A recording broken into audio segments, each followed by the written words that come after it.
Cerita horor. Jasadnya dicor, nyawanya jadi tumbal. Bagian 1. Kebetulan perusahaan tempat di mana aku kerja magang sedang ada semacam proyek besar. Jadi dalam beberapa hari dalam minggu ini aku dan beberapa rekan kerjaku suka pulang malam terus.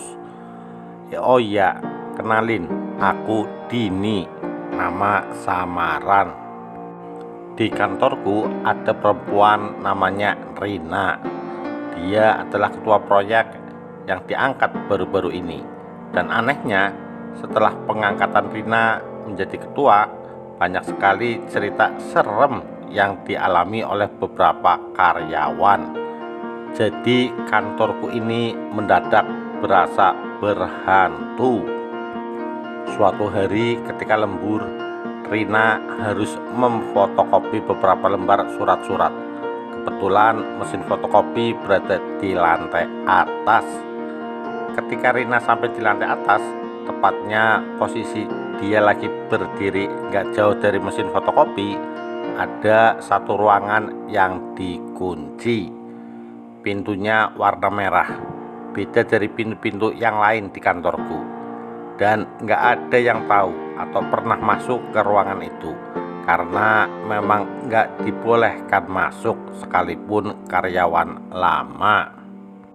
Tiba-tiba dia teriak histeris, semacam teriakan orang ketakutan, dan suaranya keras banget sampai aku yang lagi di ruang bawah pun dengar.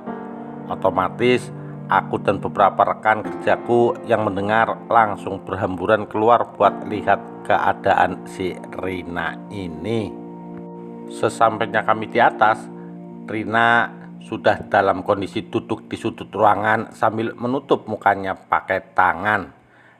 Cepet-cepet bantu Rina, celetuk salah satu rekan kerjaku.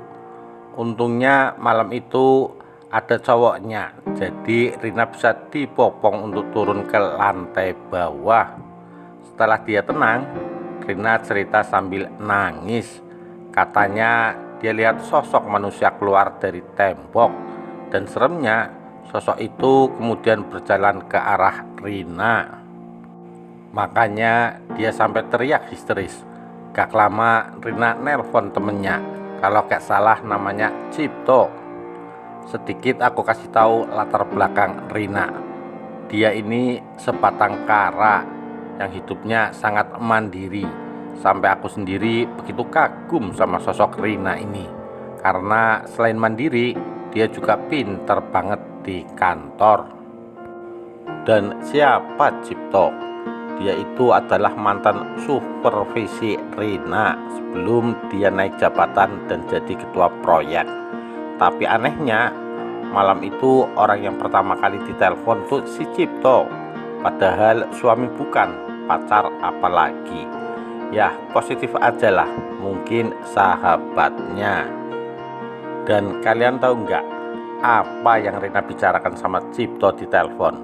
Jadi gini, aku sempil sedikit ya. Pas Rina berdiri dan menjauh dari kami untuk menelpon, aku nekat nguping pembicaraan mereka.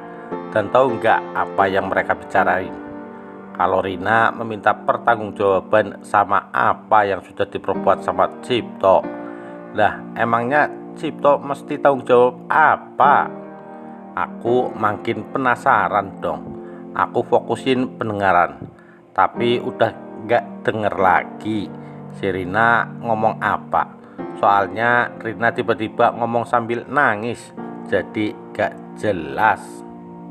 Setelah Rina nelpon, dia langsung ngasih tahu ke kita semua kalau pengerjaan proyek dilanjutkan lusa. Aku dan yang lain setuju-setuju saja, toh dia kan ketuanya. Tapi ya setujunya kami ini sambil berspekulasi atas apa yang sudah aku dengar tadi. Wah, ada skandal nih. Ya, begitulah kira-kira. Tapi hal paling janggal yang ada di kantor ini muncul keesokan harinya.